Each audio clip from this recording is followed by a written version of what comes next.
Shalom semua teman-teman dari Bible Study bersama Pastor Indri Gautama. Apa kabar semuanya? Dan saya percaya Anda sudah siap untuk belajar. Sebelumnya saya mau minta maaf adanya kesalahan teknik dari rekaman yang kami lakukan di Bali, sehingga banyak dari Anda yang nggak dengar suara apa-apa atau suaranya jauh dan kecil. Kami semua dengan tim BTS kami minta maaf. Dan saya akan review kembali semuanya sehingga Anda tidak kehilangan keterangan pembelajaran praktek untuk benar-benar latihan hidup dengan hadirat Tuhan. Supaya yang hadir Tuhan bukan manusia lama kita. Oke? So, saya mau undang Anda untuk siapkan diri Anda dengan Alkitab, catatan, handphone untuk screenshot kalau ada catatan-catatan message, pewahyuan tertentu yang Anda butuh dan bicara ke hati Anda. Pada waktu firman-Nya itu beresonansi di hati Anda, mohon Anda cepat responi. Itu Roh Kudus lagi bekerja. So, saya mau ucapkan terima kasih untuk teman-teman yang sudah setia menanti untuk pembelajaran firman ini, supaya kita menjadi sehat emosi, yang kelihatan dalam kita berhubungan dengan satu sama lain, dalam membangun relationship, dengan demikian kerohanian kita didewasakan. Nah, cara ngukurnya dewasa rohani apa enggak? Dari kesehatan si emosi ini. Apakah emosi ini emosi bayi, anak kecil, remaja, atau emosinya yang sudah dewasa? Nah, itu menentukan bagaimana kerohanian kita. And that's yang Yesus tunjukkan kepada kita semua. Bagaimana dia bertumbuh di Lukas 2 ayat 40. Anda bisa baca ayatnya. Dan Lukas 2 ayat 52. Yesus pun bertumbuh dalam fisik. Kemudian dalam jiwanya, hikmatnya, kemudian disukai Allah. Lukas 2 ayat 52, dia bertumbuh besar badannya, dia bertumbuh hikmatnya dan bertambah hikmatnya, berarti inteleknya, berarti perilakunya, cara bikin keputusannya, apa yang dia lakukan, itu sangat bijaksana. Kemudian dia bertambah kuat rohnya. Dia disukai Allah dan disukai orang-orang. Nah, kita pun mestinya masuk dalam tahap kedewasaan rohani dengan paralel. Lihatnya kedewasaan rohani bukan karena pinter khotbah. Anda bisa pinter khotbah, ngajar Alkitab, hafal Alkitab keluar kepala, tapi emosinya kayak anak kecil. Emosinya nggak sehat. Oke, nah semua penyakit-penyakit mental jadi ada di Anda dan saya kalau begitu. Nah, saya nggak mau begitu. Karena saya 6 tahun, ini tahun ke-7 udah belajar untuk make sure intensional emosinya sehat. Nah, kalau emosinya semakin sehat, rohaninya paralel akan tambah dewasa. Ini nggak bisa diceraikan. So, saya berdoa Anda bisa ngaca diri Anda sementara pembelajaran dibagikan dan tidak nyatet aja. Karena kita bukan kolektor ayat. Kita harusnya manusia yang hidupnya tempat manifestasi daripada firman Allah. Seperti Yesus, Yohanes 1:27, firman menjadi manusia, demikianlah kita, firman menjadi Anda dan saya, ciptaan baru dalam Kristus. Oke? So, saya mau sambut Ibu Triani dari Sorong. Terima kasih Ibu Ratna Yulianawati yang sudah setia belajar. Saudara Wawan dari Borneo, wow, selamat malam juga untuk ikut belajar. Thank you untuk Kristianaike ya, thank you dari Zoe. Dan juga terima kasih untuk Deichi Faith. Untuk teman-teman yang baru-baru semua ini, yang baru bergabung. Joan Carol Tangku dari Jayapura. Terima kasih buat Navid Gulfam. Oke, terima kasih juga untuk Ibu Sylvia Karawan dari Sydney. Thank you untuk Lukius Juliandri, baru kenalan ini. Thank you untuk Lukius sudah ikut gabung dalam Bible Study. Thank you juga untuk Pak Ludiman, Oras. Thank you untuk Pak Martin Pinatik dari Kalimantan Tengah. Saya berdoa betul-betul Anda bisa ikut mengalami transformasi dalam diri Anda.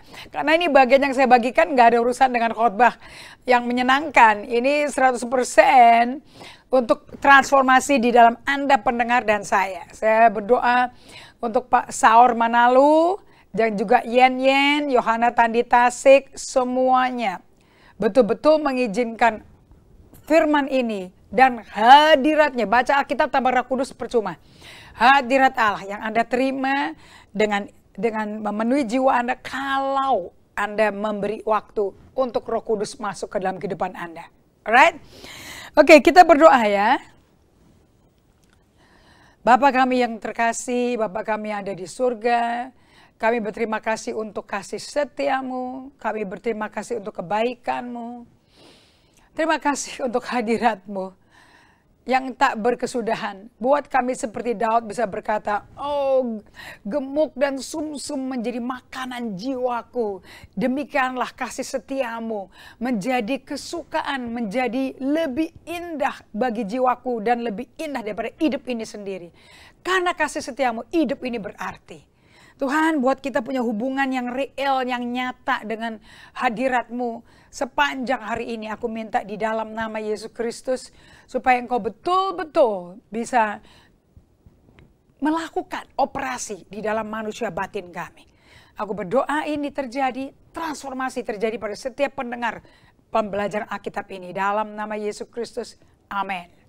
So, saya ucapkan terima kasih juga untuk Pak Eriks dan juga Toro, teman-teman yang lain. Saya berdoa Roy dari Australia juga bisa bergabung. Emang pelajaran ini mesti tekun, sedikit sini, sedikit sana, perlahan-lahan. Allah kerjanya nggak ngoyok dan nggak terburu-buru. Yesus aja jadi juru selamat dunia aja nunggu 30 tahun setelah dia lahir. Dari nubuatan Nabi Yesaya 53, 52 ya, 52, 53 sampai menjadi kenyataan di Bethlehem. Nunggunya ribuan tahun. Kira-kira Allah tergesa-gesa nggak ya mau nyelamatin manusia di bumi? No, dia bekerja dengan timing. Pada waktu kepenuhan tiba, baru terjadi apa yang dia mau. Dia yang tahu lah apakah kita siap diselamatkan apa tidak. Dia yang tahu. So, saya berdoa Anda bisa bergaul dengan Roh Kudus, mengenal hati Tuhan, suara Tuhan seperti Nabi Elia di 1 Raja-Raja 19. Nah, kita mesti latihan, disiplin yang Yesus manusia, Yesus hidupi, Nabi Elia hidupin, Musa hidupin, Yohanes Pembaptis hidupin. Nah, semua karakter ini tahu spending time with God, you know.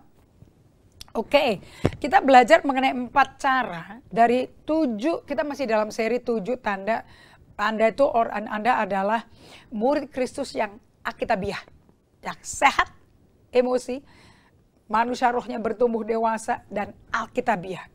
Yang penting apapun yang Anda lakukan mesti Alkitabiah. Firman itu cermin bagi hidup kita. Kenapa? Karena kita ini masih berapa persen manusia lama dan berapa persen manusia baru. Tergantung Anda mengintegrasikan dalam kerohanian Anda itu hidup berdiam di hadapan Tuhan, menanti Tuhan dengan sabar nggak? Apakah Anda menghidupi kehidupan Maria, saudara Marta? Atau Anda tipe Martanya? Walaupun tanda kutip melakukan pekerjaan buat Tuhan lah. So, saya mengundang Anda semuanya dari 7. Kita baru nomor 1. Tanda kita ada sehat emosi, sehat, murid yang sehat secara Alkitabiah. Nomor 1, Anda mesti berada bersama Tuhan sebelum melakukan pekerjaan Tuhan. Nah, untuk bisa menjadi orang Kristen yang berada di hadirat Tuhan sepanjang hari, Anda mesti melakukan 4 cara ini untuk membuat Anda, apapun yang Anda lakukan itu ditopang dari berapa lama Anda berada dengan Tuhan. So, are you sustained by being with God to do the will of God? Nah, kalau Anda kehendak Anda belum sama dengan kehendak Allah, agak sulit Anda hidup tanpa solitude, silence, and focusing on God. Tanpa hidup berada bersama dengan Tuhan setiap hari. Seperti Maria, jangan ke Marta. Dan Yesus sekalipun dimarahin, dibentak-bentak Marta yang menganggap adiknya itu sedang nganggur, nggak ngapa-ngapain di kaki Yesus. Tapi Yesus menjawab dengan berkata, Marta, Marta, kamu kok banyak menyibukkan diri dan kekhawatiran. Digambarin, dibacain loh kondisi jiwanya Marta. Kalau kira-kira kalau Anda dikelilingi orang kayak Marta, ini sehat emosi nggak ya? Atau orang punya problem mental health? Right? Nah, Anda untuk bisa berada dengan Tuhan itu ada 4 caranya. Oke, untuk Anda bisa berada bersama dengan Tuhan sebelum kerja buat melayani Tuhan. 1, kita udah bagikan ya minggu sebelumnya, 2 minggu yang lalu, buat keputusan radikal. Keputusan radikal itu seperti Arsenas ya yang kita ajarin itu ya. Dimana dia orang kaya, tinggal di istana raja, di Kaisaran Romawi. Setelah 11 tahun dia muak dan dia berkata, aku bosan loh hidup kayak begini. Muak aku hidup dengan kekayaan, kelimpahan, kemewahan. Ternyata dia capek. Dan dia berkata, dia mesti ngajar anaknya si Kaisar Theodosius. Dan dia berkata, Tuhan, I'm tired of 11 years living a lavish life in the palace. Aku bosan hidup bermewah-mewah 11 tahun di istana kaisar. Aku bosan. Aku rindu untuk sesuatu yang berbeda. Aku rindu untuk sesuatu yang bermakna. Dia minta petunjuk Tuhan. Kemudian dia mendengar suara ini. Arsenius, kabur dari orang-orang dan kau akan diselamatkan. Dan dia lakukan lagi setelah dia kabur ke padang gurun di Mesir. Dia jerit lagi, Tuhan jawab lagi. Jauhkan dirimu dari orang-orang dan kau berada bersama dengan aku. Nah, oke. Karena kamu akan bisa diselamatkan. Kabur sekarang ini and be silent. Jadilah tenang. Doa senantiasa. Sebab ini adalah sumber dari hidup tanpa dosa. Oke.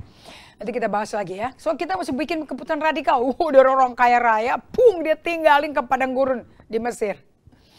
Yang kedua, rasakan perasaan-perasaan Anda. You must feel your feeling. Gak bisa Anda hidup dengan tenang di hadirat Allah tanpa mengenal perasaan Anda. 3, mengintegrasikan ketenangan. Jadi di tengah kesibukan, Anda mesti masukin ketenangan. Anda mesti ada waktu breath prayer, Anda mesti ada waktu untuk diam, tenang di hadirat Tuhan. Anda mesti punya ini semua. Kalau enggak, Anda lupa kalau Allah itu menyertai Anda. Ingat loh nama Allah kita, nama Yesus kita, Immanuel. Yang keempat, kita mesti bisa bersekutu, fellowship, communing dengan Yesus sepanjang hari. Di tengah kesibukan mikir ini, mikir itu. Tapi Anda sambil berfellowship, bersekutu intim dengan Tuhan. Nah, ini keempat ini kita akan breakdown lagi ke one by one ya. Kita bahasnya ya. So, apa sih buat keputusan radikal? Saya sudah bagikan ini mengenai Arsenius ini. Yang Anda diperkenalkan dengan istilah desert fathers and desert mothers. Bapak, ibu, padang gurun. Setiap kali Anda mendengar kata padang gurun, jangan Anda trauma. Padang gurun selalu lambang dari tempat Anda sendirian dengan Allah untuk mengalami our time together. Dan di situ Anda hanya berada duduk di kakinya Allah Bapa. Yang Bapak-bapak desert father, bersama Allah. Jadi desert father sama dia datang ke padang gurun untuk bersama Allah. Nggak ngurusin problemnya, nggak ngurusin gangguan setan, nggak. Fokus ke Bapaknya semua. Sehingga ketenangan, damai sejahtera Allah Bapa masuk ke jiwa mereka. Dan semua yang bukan dari Tuhan, emosi negatif, emosi yang menjijikan, pemarah, kesel, itu dilepasin semua. Dia minta Tuhan Yesus ambil. Supaya hadirat Allah masuk ke dalam manusiawi Anda. Nah, baru terjadi transformasi. Karena hadirat Allah, di mana ada Roh Kudus ada kemerdekaan, bukan? So being before doing ini udah ada sejak abad ke-3 sampai ke-5 ya. Saya hanya review aja. Dan responnya orang-orang yang nggak mau terjadi pencemaran dunia masuk ke jiwa mereka, udah sungguh-sungguh ikut Tuhan dan belajar bergaul dengan Tuhan, mengikuti langkah Tuhan. Mereka kalau udah pengaruh dunia masuk, kabur langsung. Mereka langsung minta diri, tidak bisa absen untuk sabat. Sabatnya bisa 3 bulan, sebulan, mereka lari ke padang gurun. Sehingga mereka dikenal sebagai desert fathers and desert mothers. Gara-gara waktu itu gereja dangkal, duniawi banget. Sistem dunia lebih populer daripada hatinya Allah, nilainya kerajaan surga. Perkataan Yesus nggak masuk di gereja. Saya juga mesti hati-hati nih sekarang ini kalau dengerin hamba-hamba Tuhan yang dipakai dan anak-anak milenial, generasi Z, mereka suka kata-kata yang intelektual gitu loh. Padahal Paulus berkata loh di 2 Korintus 4, aduh kalau khotbah kata-kataku nggak bagus, nggak indah, nggak main cantik dia. Aku nih orangnya beradakan, si Paulus ini. Cuman perkataanku itu dengan kuasa Roh Kudus. So kamu pilih mana? Orang Korintus kan orang Yunani yang penuh dengan ahli filsafat dan mereka terkesima dengan guru palsu. Yang penampilannya, notabene keren sekali, mahal sekali, fasih cara berbicaranya, bagus cara bicaranya. Namun nggak ada kuasa Roh Kudus. Tapi kalau Rasul Paulus ngomongnya dong apa adanya, tapi urapannya dong. Dan mereka semua tuh lahir baru gara-gara pelayanannya Paulus kayak begitu. Kenapa ditinggal Paulusnya? Dan ngikutin para pengajar-pengajar yang bukan pengajar Injil. Justru mereka guru sesat. Makanya suratnya Paulus itu keras ke jemaat di Korintus. Nah, respon bapak-bapak padang gurun ini, mereka melarikan diri dari nggak mau kena cemar sifat duniawinya. Makanya mereka pada melarikan diri menyendiri dengan Allah di padang gurun Mesir. Nah, lahirlah kegerakan itu yang namanya gerakan berada bersama dengan Tuhan. Nah, ini yang memperakar saya tahun 270 sebelum Masehi, namanya Antoni. Anak orang kaya ini, dan dia meninggalkan semua-semuanya demi bisa kenal Tuhan. Nah, hati-hati kita dengan kehidupan sehari-hari, dengan gadget, macam-macam gadget yang namanya smartphone, whatever brand you have. Itu berita dunianya kan lebih santer. Ceng. Anda dengar khotbah cuma seminggu sekali. Itu dibatasin 45 menit. Nggak boleh lebih dari itu. Karena kita ibadahnya 7 kali. Biar ibadah 7 kali, 7 macam jemaat yang dengerin. Wah, pengerja-pengerja Anda bisa capek, letih loh, lesu loh. Karena mesti mengelola event. Namanya event perayaan ibadah hari Minggu. Macam-macam pembicara, 7 macam pembicara. Tapi what is God saying to you? Bagaimana Anda sebagai komunitas celebrating the goodness of God? Ibadah Minggu itu mestinya fokusnya bukan di pembicara, di kehidupan community life. Bagaimana satu anggota tubuh Kristus dengan anggota lain saling mempengaruhi dengan membawa hadirat Allah ke tempat pertemuan itu. Baca deh Kisah Rasul 2 sampai Kisah Rasul 4. Bagaimana kehidupan komunitas itu? Tidak ada yang miskin di antara mereka. Mereka kagum dan hormat pada pengajaran para rasul. Tanda-tanda ajaib menyertai. Mujizat menyertai. Itu terjadi tiap hari. Dan tiap hari melakukan perjamuan suci dari rumah ke rumah. Bukan hari Minggu sekali 45 menit. Mesti turun. Oke. Nah, dengan adanya nilai-nilai digital masuk ke dalam cara bagikan khotbah. Ya, pemerintahan gereja udah bukan pemerintahan kerajaan surgawi lagi, udah pemerintahan dan jemaat yang ngatur. Pokoknya kalau lebih dari sejam gue gak mau. By the way, para teman-teman hamba Tuhan, Rasul Paulus itu di Kisah Para Rasul dia khotbah sampai semalam suntuk loh. Sampai satu anak muda duduk di tembok, ngantuk, tidur, jatuh, mati loh. Dan Paulus peluk dan hadirat Roh Kudus, kuasa kebangkitan Tuhan, transfer dari badan dia ke badan anak yang mati ini. Itu anak bangkit dari mati, dia antar pulang ke orang tuanya. Terus Paulusnya ngapain? Bubarin pertemuan? Enggak, mereka masih nunggu. Paulus kembali dilanjutkan pengajarannya. Bukan 45 menit. Jemaat nggak ngatur. Program 7 kali khotbah tidak menentukan bagaimana Roh Kudus mau berkarya. Roh Kudusnya yang dihormati. Berapa menit dia butuh. Nah, nilai dunia udah lebih kuat daripada kerajaan surga.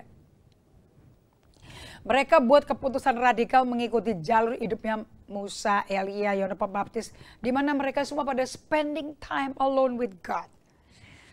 Waktu pribadi dengan Allah adalah mutlak dan paling penting sebagai pengikut Allah, pengikut Kristus yang dipenuhi hikmat Allah dan jadi penasehat ajaib. Nah, orang yang radikal itu namanya Arsenius tuh. Kayak dia senator Romawi di tahun 350 sesudah Masehi. Keluarga kaya, terdidik, tutornya. Guru bimbel tuh dari putra Kaisar Theodosius Agung.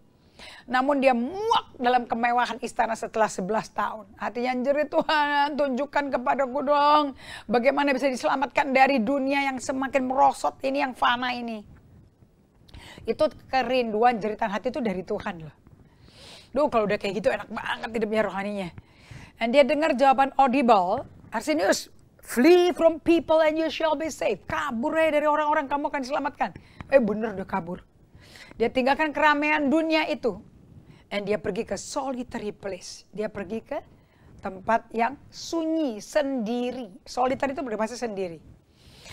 Nah, dengan doa yang sama lagi, setelah masuk ke padang gurun, dia minta lagi pada Tuhan, dong bagaimana caranya aku bisa bebas dari pencemaran dunia ini. Aku mau bersekutu intim dengan Kau. Kayak Filipi 3:10-13 ya. Paulus ngomong gitu, aduh kerinduanku mengenal Engkau. So Arsenius mendengar lagi jawaban Tuhan. Be silent, pray always, for these are the sources of sinlessness. Jadilah tenang, doa senantiasa. Karena itu adalah sumber dari kesadaran diri saya. Oke, nah tipe orang kayak Arsenius ini orang yang radikal. Nah, kemarin saya ada bagikan keputusan radikal ini yang tidak dapat dinegosiasi, karena kalau Anda bebas dari keduniawan, nilai-nilai duniawi yang jor terus gitu ya, Anda juga mau bisa merdeka dalam kehidupanmu, tidak membuat over commitment. Ternyata kebanyakan semua tampung, ternyata mencuri waktu pribadi Anda dengan Tuhan. Ingat loh ya, Tuhan tuh cuma punya jendela kecil di tengah kesibukan Anda. Karena kecenderungan kita nggak sadar Tuhan hadir sama Tuhan hadir itu belum pakem. Jadi seringkali kita nyelongsup ke bagian manusia lama yang khawatir, cemas, cabul, pemarah, serakah. Nah itu semua itu manusia lama yang mencemari kita. Nah kalau itu udah timbul-timbul lagi, Anda cepat pergi ke padang, nggak usah pergi ke padang gurun benar-benar, Anda bikin padang gurun di rumah, di mana Allah mau bertemu Anda. So untuk bisa hidup berada bersama Tuhan, you must be free from a life of overcommitment. Jadilah merdeka dari hidup yang overcommitment, yang hurry in order to learn how to be before we do. Dan juga menjauhkan diri, kabur dari orang-orang, dari kecepatan, supaya bisa belajar lebih banyak sebelum melakukan apa-apa untuk Tuhan. Nah ini penting sekali saudara-saudara. Makanya jangan, kalau Anda mau lihat kalender Anda, coba ditinjau deh. Anda ini overbooking nggak sih? Overcommitment nggak sih? Apakah ini keputusan dibikin karena Anda tergesa-gesa, terburu-buru? Supaya Anda bisa belajar bagaimana menjadi berada di dalam hadirat Allah, daripada si fokusnya ke melakukan buat Tuhan, Jadi Anda mesti memiliki inner resolve bahwa I cannot do this. I'd rather die than not go on this journey. Regardless of the cost. Gak peduli berapa yang mesti dibayar. Saya mempunyai keputusan bulat. Aku tidak akan mau mati. Dan daripada, lebih baik aku mati aja daripada aku maju, tapi aku tercemar dunia dalam perjalanan itu. Nah, nggak peduli dia harganya, nggak peduli. Tapi Anda perlu tahu. Untuk Anda mau tahu seperti ini, Anda mesti feel your feelings. Rasakan perasaan-perasaanmu. Nah, untuk Anda bisa merasakan perasaan-perasaan Anda, oke, nomor 2 dan nomor 4, cara untuk bersama dengan Tuhan Yesus sebelum melakukan pekerjaan buat Yesus, Anda perlu merasakan perasaanmu. You must feel the feeling, jangan di-ignore, jangan diabaikan, jangan disapu, dibakar karpet, jangan dibuang ke sampah. dan lari memfokuskan ke program TV, program cerpen, aktivitas apapun, hobi apapun yang dari sekolah. Jangan Anda tidak peduli perasaan Anda. Karena kalau Anda nggak pernah peduli perasaanmu, Anda nggak bisa peduli perasaan orang. So, rasakan perasaanmu, feel your feeling. Anda dapat merasa sedih karena kehilangan keluarga Anda. Tidak pernah diproses kedukaannya. Karena tidak tahu bagaimana. Ditelan saja dan lanjut umur hidup. Karena tidak tahu bagaimana. Dan kemudian Anda telan gitu aja. Dan Anda melanjutkan hidup. Dan Anda pakai topeng demi disukai teman-teman. Saya ulangi lagi ya. Kalau Anda mau hidup berada bersama Tuhan, Anda mesti 100% hidup dengan jauh dari pengaruh dunia. Tetapi hidup dengan hadirat Tuhan sehari lepas sehari lepas sehari. Makanya Daud bisa berkata, di hadiratmu aku puas, aku bebas. So, apakah Anda dapat merasa sedih karena kehilangan keluarga Anda? Tapi Anda dingin. Karena nggak pernah berproses. Karena tidak tahu bagaimana prosesnya. Nah, di hadapan, pada waktu Anda tuh, ini perasaannya nggak enak, yang negatif, Anda telan, gitu aja. Anda lanjutin hidup Anda. Hati-hati ya, Anda bisa nggak disukai orang. Karena Anda nggak jadi di authentic you. Yang berikutnya, pemakai topeng itu nggak mau merasakan kesedihan, ketakutan, dan marah. Ini 3 emosi utama ini. Yang saya baru dengar kemarin, triggernya adalah shame. Shame itu rasa malu. Kalau ada shame, ada marah, ada takut, ada sedih. Itu nggak mungkin enggak. Oke. Nah, kalau Anda orang yang pakai topeng, karena nggak mau lihat orang tahu, kamu sesungguhnya seperti apa. Kalian akan merasa sedih, Anda kadang-kadang akan jadi pemarah, bahkan emosimu nggak stabil. Kalau tidak diserahkan.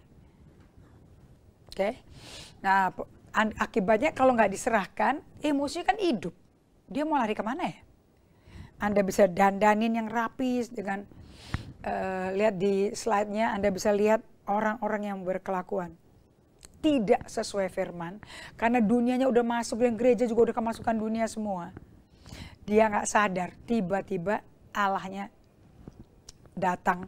Dan kemudian Allah datang baru membuat Anda bisa sadar dan berkata, perasaanku kok nggak enak sekali ya, kok gundah gulana, bahkan duniawinya udah masuk apa bisa dikasih tahu. Asal Anda berada bersama Tuhan. Waktu Anda berdiam tuh Anda tahu, dan dengan percaya Tuhan ada depanmu. Nanti Anda bisa kerasa deh, kondisi emosi Anda udah tercemar sama dunia apa belum. Pasti. Karena Anda lagi bikin space, Anda nggak ngomong, nggak minta apa-apa. Nah, Tuhan akan masuk dan menunjukkan kondisi kita. Kalau Anda tidak perhatikan, Anda akan pakai topeng. Karena Anda hidup dalam penyangkalan diri. Nah, si pemakai topeng nggak mau rasakan kesedihan, ketakutan, dan marah. Mereka fokusnya kepada apa yang bisa ditonjolkan, apa yang bisa dilakukan. Upward and outward. Up and out. Ini tipe-tipe orang yang sifatnya hanya memfokuskan pada pertumbuhan gereja. Berapa kursi tambah, berapa jiwa tambah. Dan nomor 2, jangkau jiwa-jiwa. Kalau sampai punya, Anda bisa menjangkau. Melepaskan atau mengutus orang-orang yang ke dalam pelayanan. Nah, ini orang yang pakai topengnya semua sibuk ngutus orang. Sibuk jangkau orang. Tapi nggak pernah jangkau dirinya. Fokusnya ke jumlahnya berapa. Tambah gede nggak gerejanya. Gereja kecil mah gagal. Kalau gereja besar berhasil. Siapa bilang? Yesus nggak pernah memuridkan lebih selama 3 tahun. Muridnya cuma 12 aja. Yesus nggak pernah megang 12.000. Semua orang ngikutin dia karena mujizatnya. 5.000 laki-laki belum termasuk anak dan istri ya. Itu kan 15.000 tuh. Itu tidak terjadi setiap hari. Nah, Tetapi Anda, karena Anda fokus pada Tuhan, gereja yang bertumbuh multiplikasi, buka cabang kiri kanan. Well, Anda bisa fokus sih ke pertumbuhan kayak gitu. Tapi Anda sendiri, Anda bekerja nggak untuk jiwamu supaya bertumbuh juga? Keempat, bagaimana jadi pemimpin yang lebih baik? Ini fokus-fokus orang yang pakai topeng. Perbaiki struktur organisasinya yuk, diubah lagi yuk. Buat solusi permasalahan. Kalau ada masalah, mesti kan buat solusi kan? Ini enggak. Dan selalu lakukan atau berbuat sesuatu buat Tuhan. Nah ini jelas, ini banyak yang orang penyakit begini. Buat solusi permasalahan, artinya Anda mau nonjol, Anda tahu. Sini aku yang pegang. Itu biasanya timbulnya manifestasi pride ya. Nah sekarang nomor 6, buat solusi untuk permasalahan yang dihadapi. Jadi jangan lari, jangan beku, jangan menghindar, tapi hadapi. Nah, kenapa kok peduli dengan hubungan kita sendiri ke diri kita? Dengan hubungan dengan Tuhan. Dan waktu itu, waktu untuk dibangun dan dipupuk setiap hari untuk perkenalan dengan satu Tuhan yang mendengar perasaan kita. Waktu kapan? Waktu kita berdiam di hadirat Allah. Nah, praktek harian dan mingguan, sabat dan silent membuat perubahan dahsyat, hubungan-hubungan menjadi indah. Saya mau bertanya pada Anda saat ini. Berapa sering Anda meninjau ke dalam kehidupan manusia batin Anda? Yang sekarang sudah dengan distraksi, penuh. Gunung esnya yang di bawah permukaan itu yang penting ya. Anda penuh sehingga Anda nggak tahu lagi rasanya udah kayak apa. Tapi kalau Anda ambil waktu untuk solitude and silence, Anda bisa ditolong Tuhan untuk menjelaskan apa yang kau lihat oleh Tuhan. Memang dengan mata Tuhan. Nah, kalau Anda sering meninjau seperti ini ke dalam kehidupan inner life Anda yang penuh dengan chaos, dan bahkan ada pemikiran-pemikiran di mana perasaan Anda itu bisa konflik karena pikirannya berkata nanti apa kata orang. Si emosinya berkata aku butuh Tuhan. Jadi bagaimana dua orang tidak sepakat bisa berjalan ya. Nah, kalau Anda sering seperti ini semua cara hidupnya, keputusan-keputusan Anda. Atau saya mau tanya, kalau nggak salah saya tanya ini deh. Berapa seringnya sih Anda memikirkan masuk ke dalam jalan introspeksi dan self-reflection? Apakah Anda menghindari jalur itu? Atau Anda telaten, disiplin untuk introspeksi dan self-reflection? Apakah Anda merasa takut dan malas menghadapi kondisi dalam diri Anda? Kalau saya baca 2 Timotius 1 ayat 7 dari terjemahan bahasa Indonesia, kekinian ya.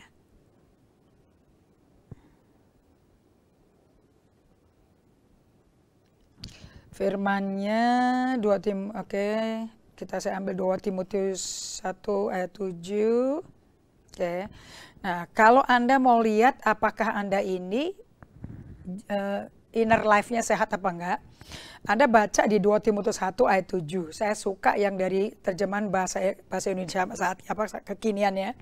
Sebab roh yang Allah berikan kepada kita waktu Anda lahir baru, waktu Anda dibaptis Roh Kudus, bukanlah roh yang membuat kita jadi penakut.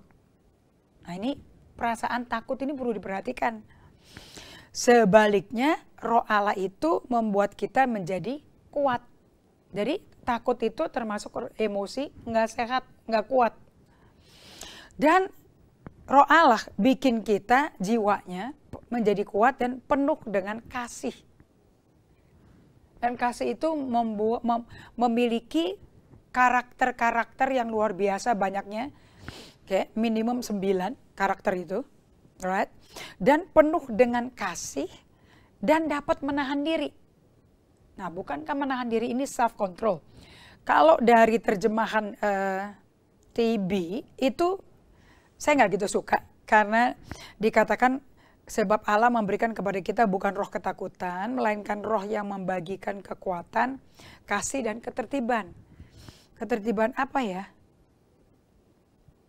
Karena selama ini sudah dipenuhi dengan ketakutan, dengan tekanan, dengan kecemasan, bagaimana bisa tertibnya tuh gimana? Nah, kalau di TPT Bible diterjemahkan, for God will never, tidak akan pernah memberikan padamu roh ketakutan, tetapi Roh Kudus yang memberikan kepada kamu mighty power, kuasa yang perkasa, love and self-control. Jadi buah roh itu diperoleh dengan Anda diinfus Roh Kudus. Dan Anda waktu diinfus Roh Kudus baru bisa terjadi kalau Anda berdatang ke Tuhan di hadapan Tuhan, Mazmur 37 ayat 7a, berdiam di hadapan Allah, itu menjadi ritme harian. Dan menantikan Tuhan dengan sabar. Nomor 2, yang perlu kita perhatikan kalau kita mau berada bersama Tuhan sebelum kita lakukan pekerjaannya Tuhan. Karena basically yang Tuhan mau adalah apapun yang kita lakukan, Allah Bapa beserta kita. Dia mau kita ada sinergi. So we need to learn how to feel your feeling. Bagaimana merasakan perasaanmu. Saya mau ada sedikit sharing ya, bagian dari kesaksian orang yang dilayani oleh Peter and Gary Scazzero melalui bab 7 dari buku EHS Bahasa Indonesianya, di mana Anda mesti merasakan waktu Anda merasa kehilangan dan kedukaan. Where there is loss, there will be grief. Kalau ada kehilangan kerjaan, kehilangan orang tua yang kalian cintai, kehilangan bisnis zaman pandemi ini, you cannot just worry. Nanti kita bikin kerjaan apa ya? Yuk kita bikin bisnis tanpa you feel, how you feeling? Mengenai kesedihan, mengenai takut melangkah. Kalau gagal lagi bagaimana? Ini pandemi COVID berapa lama ya kelarnya ya? If you don't process our feeling, Anda nggak bisa kenal Tuhan loh. Karena Tuhan itu selalu masuk di dalam remukan, retakan-retakan hidup kita. Nah, setiap retakan sakit hati, remuk hati, kita mesti ada rasa sedih, rasa duka. Nah, saya baca kesaksian yang bagus sekali ini dari jemaatnya Peter Scazzero. Dia yang memimpin, dia lahir baru usia 8 tahun. Papinya dan maminya dan anak-anaknya semua, termasuk kakak adiknya dia, basically hidupnya dalam community gereja lah. For them, Christian life itu ya gereja life ya sebetulnya ya. Gereja life itu bukan Christian life. Gereja life itu ya udah dari kecil lah. Namun pada waktu dia menjadi dewasa dan dia menjadi guru sekolah minggunya, dia handle children ministry. Dia itu orang yang dedicated, tetapi dia nggak bisa handle anak-anak yang nangis teriak-teriak, yang gampang cengeng, gampang menjerit-jerit. Dia nggak ada patience akan hal itu. Dan dia nggak tahu kenapa. Nah, bahkan dia menjadi bertanya, apakah panggilanku ada di anak-anak apa enggak ya? Kok aku dingin? Kok buat aku melihat anak-anak nangis tuh kok kayak jadi gangguan gitu loh. Kayak mengganggu apa yang sudah disiapkan. So anyway, dia dengan struggle yang dia mulai hadapi ini, tapi karena memang nggak biasa merasakan perasaan dia, ya di-ignore aja. Setelah selesai sesi sekolah minggunya, ya udah anaknya kembali ke orang tua, ya dia kayak hidup sehari-hari aja, kayak nggak tahu apa-apa. Sampai suatu hari dia mendapat kabar bahwa tantenya dia itu adalah salah satu korban daripada serangan teroris di New York 9/11 September 11. Waktu tantenya meninggal itu secara tragis dan meninggalkan 2 anak kecil yang memperhatikan tantenya dan fokus dan benar-benar lompat mau bantu keluarga tantenya, itu dia. Karena mungkin dia udah biasa pegang anak kecil ya. Dan ini tante kan meninggalkan 2 anak kecil. Dan dia betul-betul sebagai keluarga ya dari tantenya ini yang ada di New York sama-sama dia. So dia memberi diri. Dia datang lari langsung ke rumah tantenya, make sure anak-anaknya itu oke. Jadi hari itu dia yang mesti lari jemput anak-anaknya ke sekolah gitu loh. Tanpa tahu bagaimana nyampein ke kedua anak kalau maminya udah nggak ada lagi. Nah dia nangis, air matanya keluar. Tapi dia nggak, pada waktu dia dilayani sama Peter Scazzero, dia itu nggak bisa ngeluarin rasa kehilangan, rasa sedih, rasa duka. So Peter Scazzero bertanya kepada dia, bagaimana kamu memproses kesedihan kamu dengan mendadak tante kamu salah satu korban dari 9/11 itu. Okay? Tantenya itu bukan di pesawatnya, tapi ada di pegawai gedung World Trade Center-nya itu. Terus dia ditanya sama Peter Scazzero, bagaimana kamu proses sedih? Ada rasa sedih kan? Terus dia butuh waktu lama, dia mikir, aku sedih sih.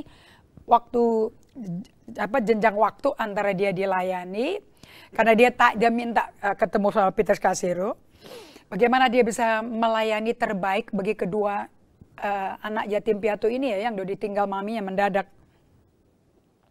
Bagaimana dia bisa membapai anak ini, bagaimana anak ini supaya nggak mental shock gitu loh ya, atau menjadi histeris atau gimana, dan bagaimana menghadapinya. Nomor satu, si Peter Scazzero bertanya, how is your feeling? Waktu berita itu saya dengar, dia bilang I was sad, okay. And untuk beberapa saat dia itu antara tahu dia sad, terus dia kayak keluar dari perasaan sadnya itu. Tapi terus dia berkata, tapi aku kok nggak pernah berduka ya. Aku kok nggak pernah, aku hanya takut bagaimana nasibnya ini anak dua. Tapi aku maunya kerja, membereskan masa depan ini anak, ngaturnya gimana. Dan saya nggak pernah memproses perasaan kedukaannya itu karena kehilangan tante mendadak. Dan berada bersama dua anak kecil ini yang nggak punya mami. Tapi kemudian Peter Scazzero berkata, coba kamu diam sebentar. Coba kamu dengerin perasaanmu. Dan kamu lihat kejadian itu. Waktu TV-nya itu ngelihat ada pesawat nabrak itu gedung. Apa yang kau rasakan? Waktu kamu dengar berita tantemu adalah salah satu korban. Coba kamu diam sebentar. Coba kamu rasakan sakitnya kayak apa. Atau apa perasaanmu saat itu dengan melihat gambaran itu. Dia diam, dia tunggu lama, dia bilang, Peter Scazzero bertanya, kamu rasa duka nggak? Kok nggak bisa ngerasa ya? Dia bilang, aku kok nggak bisa ngerasain dan aku juga nggak tahu bagaimana merasakan kedukaan. Aku dibesarkan di gereja yang fokusnya tuh kepada kalau jadi orang Kristen itu mesti maju dan imannya mesti kuat, maju terus, lewati badai dan sebagainya. Kita maju dan kita dengan Tuhan kita akan melakukan perkara besar. Kita tuh diajarinya kayak begitu. Dan kemudian nyatakan keluar. Jadi kerohanian itu go upward and outward, ya, keluar. Nonjol, tunjukkan bahwa Allah besertamu, jadi kamu kuat, kamu nggak lemas emosinya, kamu nggak jiwanya nggak hancur. Dengan Tuhan, you can handle it, kamu bisa handle ini, bisa maju, dan bisa keep going. Nah pada waktu ditanya untuk memproses dia punya kedukaan, sebab di mana ada kehilangan, pasti kita berduka dong, karena hilang apa yang berharga bagi kita. Dan dia untuk beberapa saat dia bilang, iya ya, aku ini selama ini hanya putting up a show, melakukan sekolah minggu sebagai direktur untuk pelayanan anak-anak kecil dari berapa grup usia. Ternyata itu suatu performance ya. Ternyata aku nggak bisa juga merasakan anak-anak itu. Karena aku nggak handle langsung, ada tim yang menghandle. Tapi aku yang mengawasinya, kayak helikopter gitu loh. Kenapa kok saya nggak fokus kepada apa yang dialami anak-anak selama di sekolah minggu? Kok aku lebih suka menerima orang tua yang menjemput anak-anak dan berkata, wow, Anak saya seneng loh sama kamu hari ini dengan apa sekolah minggunya. Wow, makanannya pada enak, mereka pada senang ketemu teman baru. Tadi dramanya, sandiwaranya, skitnya bagus. Dia tuh lebih suka dengerin itu daripada duduk bersama guru-guru sekolah minggunya, timnya dia, dan turut merasakan anak-anak yang mungkin baru pertama kali ke sekolah minggu. Ini orang-orang baru semua, dan mereka ketakutan, belum biasa. Sehingga kalau mereka datang dijemput orang tuanya, langsung jebol tangisannya, Dan buat si Dave ini yang besar di keluarga Kristen, bapaknya ketua bendaharanya, maminya penatuanya, dia besar di gereja itu, dan dia nggak pernah memproses perasaan-perasaan, nggak diajarin soalnya, dan nggak perlu, katanya nggak penting. Hari itu dia bilang, kenapa ya aku dingin sama anak-anak? Kok aku nggak bisa menyatakan kasih Kristus? Ternyata dengan Anda tidak memproses perasaan Anda juga nggak merasakan perasaan Tuhan loh. Berapa dari Anda tahu deh Tuhan itu punya perasaan? Kejadian 6 ayat 6. Anda baca dong. Allah nyesal. Kalau versi King James berkata Allah bertobat menciptakan manusia karena kepinginannya mereka hanya melakukan kejahatan. Terus Allah marah, dia kirim air bah kecuali Nuh. Karena Nuh itu bergaul dengan Tuhan. Nah, Allah nyesel, terus marah, kirim air bah. Itu perasaan nggak ya? Itu ngomong emosi nggak? Jadi emosi membuat Allah membuat keputusan manusia semua dibasmi kan? Karena orang jahat semua. Kecuali Nuh. Dia memiliki perkenanan Tuhan. Karena di ayat berikutnya dikatakan Nuh bergaul dengan Allah. Seperti Henok. Henok udah nggak ada. Sebab dia di rapture. Dia udah diangkat ke surga karena dia bergaul sama Allah. Jadi Allah tuh punya perasaan ya. Kalau bergaul sama manusia. Walaupun manusia berdosa, nggak sempurna. Tapi kalau manusia datang ke dia dan mau bergaul. Dia tuh seneng. Dia tuh hatinya tersentuh. Dia cinta sama kita. Dia sayang sama kita. Terus dia ucapkan perasaannya. Jadi dia tuh juga Allah tuh kepingin ungkapkan perasaan-perasaan dia, basically. Ya dong, kan dia ngomong. Aku nyesel ciptakan manusia. Semua yang keinginan mereka itu jahat. Kayak Allah ngomong kepada perasaannya, diungkapkan ke Nabi Samuel. Aku nyesel lo bikin Saul jadi Raja Israel. Aduh, dia nggak pernah taat firmanku, dia nggak pernah jalanin firmanku. Terus dia menangis dan tangisannya dirasakan Nabi Samuel. Nabi Samuel semalam-malam menangis. Jadi intinya kalau Anda datang kepada Allah, solitude and silence untuk bergaul, berada bersama Allah. Allah tuh kepingin ungkapkan perasaan dia. Jadi kalau kita diciptakan serupa gambar Allah, kita mesti latihan mengungkapkan perasaan. Jangan ditelan, dipendem, dianggap nggak ada. Loh, Anda kembali ke modus operandi, cara operasional hidup Anda zaman bala sebelum Anda dengar EHS. Ikut lagi ke sana. Nanti itu otomatis latah loh nanti. Nanti waktu yang Anda udah latihan berada bersama Tuhan bisa sirna. Nanti otot emosinya kendor lagi.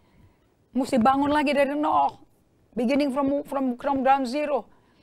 So, dia ngomong sama Peter Kasiro, aku nggak pernah loh ngerasain kayak gitu. Apa itu yang bikin aku jadi dingin ya? Saya juga nggak bisa ngajak ngomong kedua anak tante saya yang dipercayakan kepada saya. Nyet, saya direktur sekolah minggu loh di gereja loh. So dia diberi waktu oleh Peter Kasiro untuk berdiam. Dan untuk merasakan apa yang kau rasakan sambil ngelihat itu pesawat American Airlines nabrak 2 kali ya ke gedung World Trade Center. Dan meledak pesawat terbangnya. Tentu semua penumpang dan pilotnya mati. Dan itu keluarga-keluarga kan, punya anak cucu, punya suami, punya istri, mereka nggak cuma hidup sendiri loh. Nah, kemudian dia disuruh lihat muka tantenya dan wajah kedua keponakannya. Nah, waktu dia proses seperti itu, dan ini intensif ya, ini pertemuan kira-kira 9 bulan. Bukan sekali pertemuan kelar, no, it's intensive 9 months. Dan kemudian dia mulai bisa keluarin perasaan-perasaannya dia. Dia mulai percaya sama Gary, sama Pete Scazzero dan orang-orang yang ada di small group dia. Dia mulai berani keluarin kedukaan, kehilangan, jeritan hati dia. Dia mulai bisa keluarin itu. Dia bilang sekarang aku bisa keluarin itu tuh kotoran-kotoran, barang apa, situasi apa, perasaan-perasaan yang emosi-emosi aku nggak pernah tahu ada, mulai keluar loh.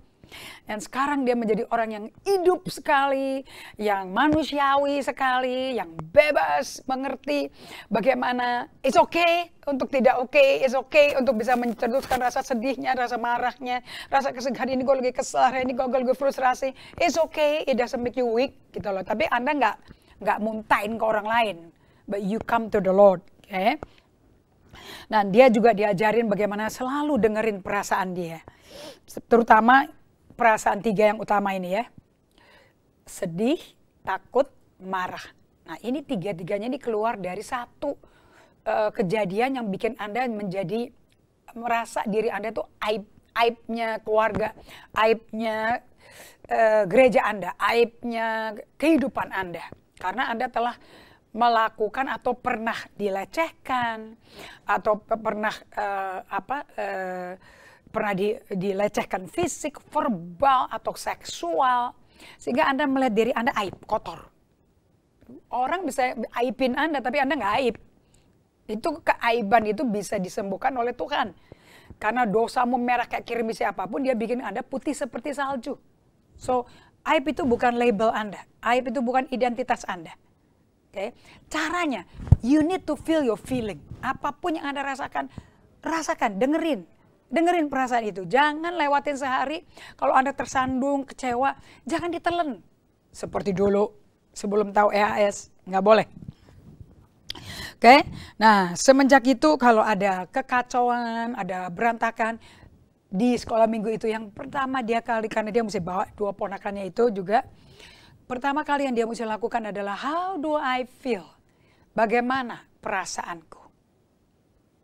Bagaimana pikiranku? Okay.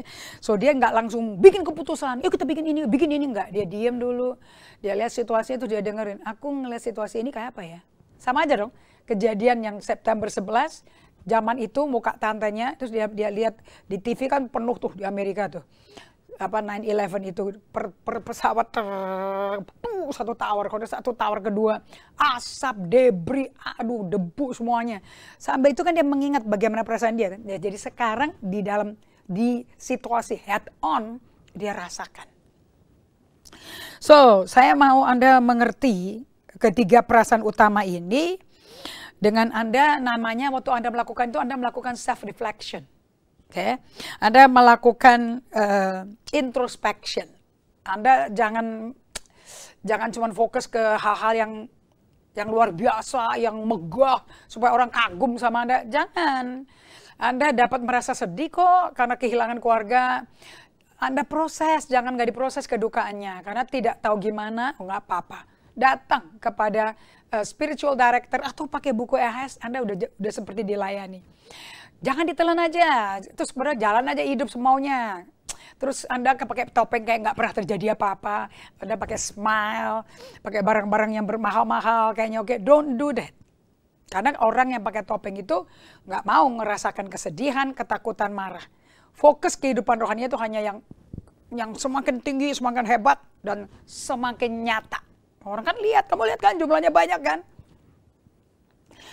Oke, Anda sebagai pemimpin gereja, kalau Anda lihat tetangga Anda yang datang setiap hari Minggu untuk dengar 45 menit itu, khotbah itu, wah 5.000, 7.000. Terus Anda 100 aja nggak nyampe gitu loh. How do you feel? Itu jangan dibiarin, jangan dibener-benerin. Ya nggak apa-apa tuh aja, terima aja, setia aja. No, you listen. Because kita pendeta juga human being. Para gembala, rasul, penginjil, nabi, guru, juga manusia kok. Itu kan fungsi sesuai panggilan Tuhan. Tapi panggilan kan bukan identitas Anda. Identitas Anda adalah siapa Anda sebetulnya. Bisa nggak jawab siapa Anda? Anda adalah anak Allah yang dikenan Allah Bapa, yang punya emosi, yang punya kehendak bebas, yang bisa memilih Dan Anda bisa bebas kalau Anda berserah kepada kehendak Allah dan berserah kepada Tuhan. Mau Tuhan lakukan apa, izinkanlah, karena Allah cinta kita. Pasti Dia kasih yang terbaik. Nah, waktu kita serahkan kehendak bebas kita, untuk dengan bebas melakukan kehendak Allah Bapa, baru merdeka kita. Kenapa? Karena kita kembali ke ciptaan aslinya. Menjadi serupa gambar rupa Allah. Oke? So, kalau orang, ciri-ciri orang yang gereja yang kerohaniannya, kekristenannya tuh hanya mau dilihat orang. Pendapat orang apa sih? Apa kata orang sih? Mayoritas mereka fokusnya ke pertumbuhan gereja. Pertumbuhan itu bukan pertumbuhan rohani. Pertumbuhan itu jumlah, berapa kursi yang mesti ditambah. Berapa banyak kebaktian yang mesti ada. Jadi nampung orang. Oke. Apakah bisa memuridkan mereka? Nggak sanggup, Yesus aja cuma sanggup 12. Yang 5.000-an yang ikut dia dapat makan 5 roti 2 ikan dengan kelebihan 12 bakul. Nggak ikut sama dia. Yang makan 4.000 roti dan ikan juga nggak ikut. Yang sembuh dari kusta, buta, tuli, lumpuh berjalan. Nggak ada yang ikut. Bahkan mereka yang ikut tepuk tangan, salibkan dia, salibkan dia. Aduh. Tapi Yesus kan nggak balas dendam ke mereka, nggak attack back, nggak sarkastik, right? Nah. Nomor 2, fokusnya, ayo cari jiwa, jangkau, kerja, keluar, keliling semua. 3, ngelepasin, ngutus 2 ke dalam pelayanan. Ayo pergi kemana? 4, ikut seminar, konferensi bagaimana jadi pemimpin yang lebih baik. Semua ini yang diferma keluarnya, Bapak Ibu. Padahal semua perubahan transformasi oleh Tuhan pribadi selalu dari dalam keluar. In and through. Itulah saya suka dengan emotionally healthy spirituality. Sebab Anda yang diurus tuh akarnya dulu. Oke? Atau kalau kita pakai buku kita yang sejati, gunung es di bawah ini yang diurusin dulu. Right? So, I really would like you to have that book untuk bab per bab dilalui sambil berdoa biar Roh Kudus memproses bab per bab. Oke. Kemudian bagaimana, yang 5, perbaiki struktur organisasi. Oh, kita mesti perbaiki strukturnya. Kita bikin strategi begini, maka butuh orang ini.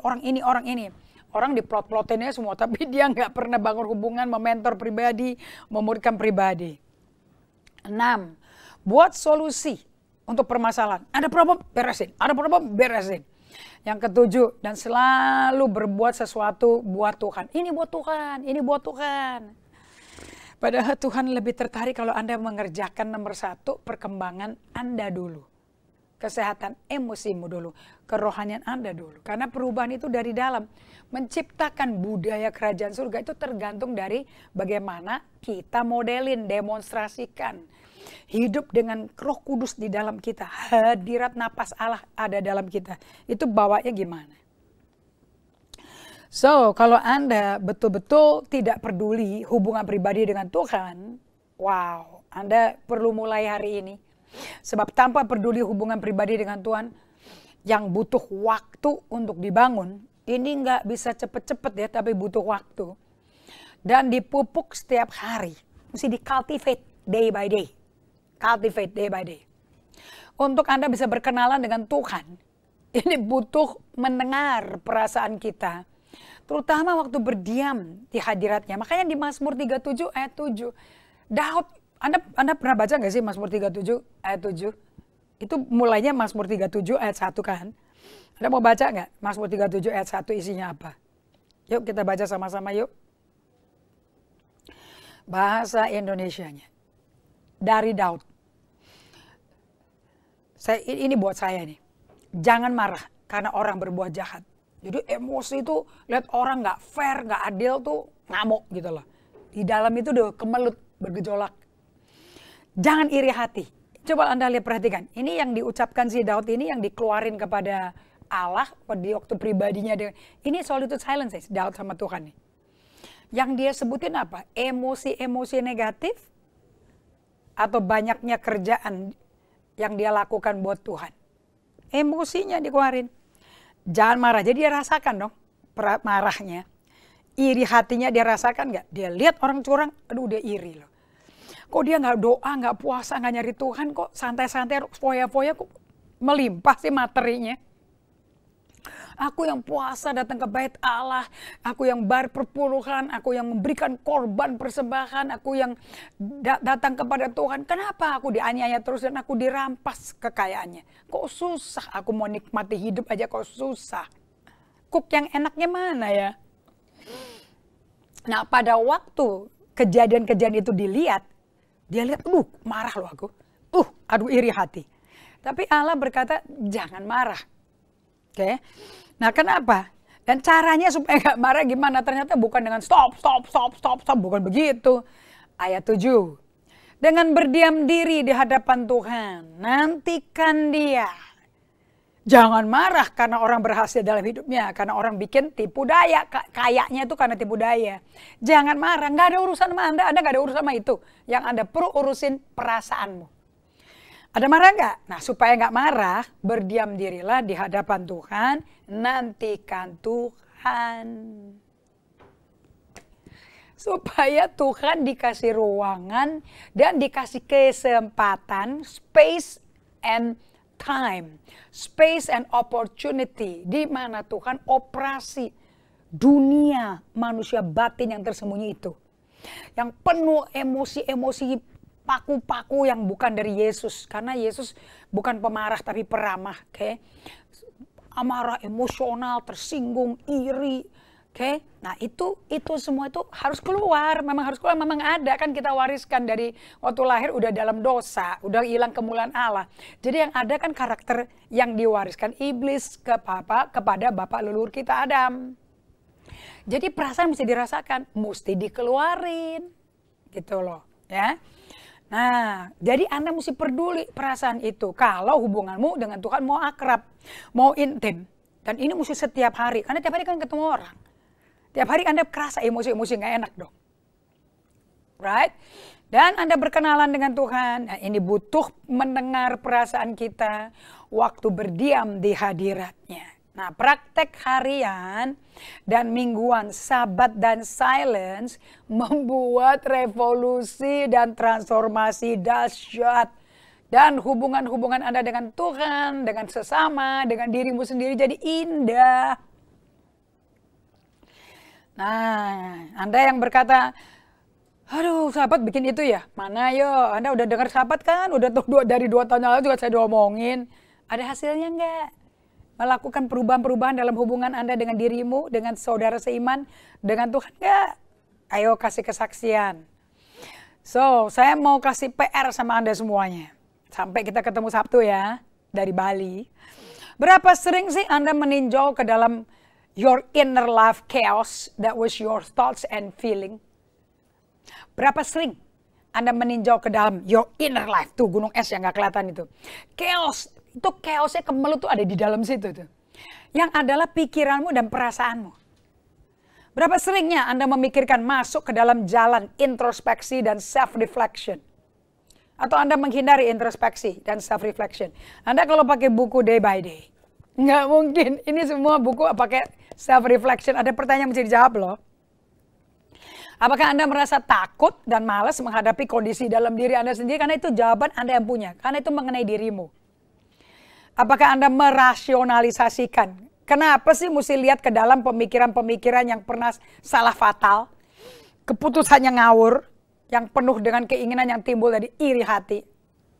Apakah Anda mengunjungi marah terpendam? Itu PR buat Sabtu. Kita ketemu lagi ya di hari Sabtu jam 11 sampai jam 12. Atau kalau di Bali jam 12 sampai jam 1 Wita. Kita berdoa.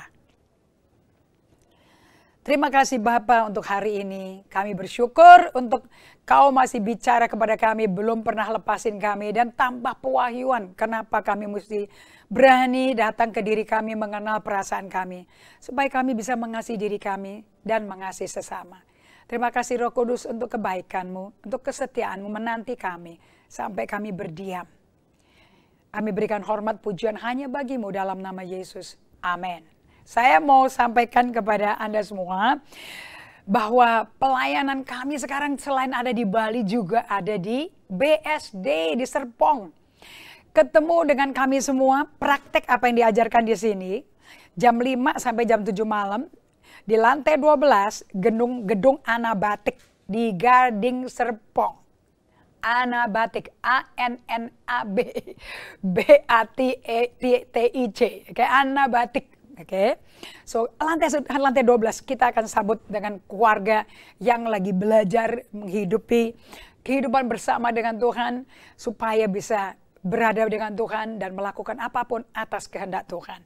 Di Bali, di Hotel Santika, Sunset Road nomor 17 di tanggal 8 Oktober dan 15 Oktober 2 hari Sabtu jam 1:30 sampai jam 4 sore di Seminyak. Oke, bukan di Trans Hotel tapi di Santika. Nanti kemudian kembali ke Trans Hotel lagi. So sampai ketemu di Bali dan sampai ketemu di BSD. Tuhan berkati.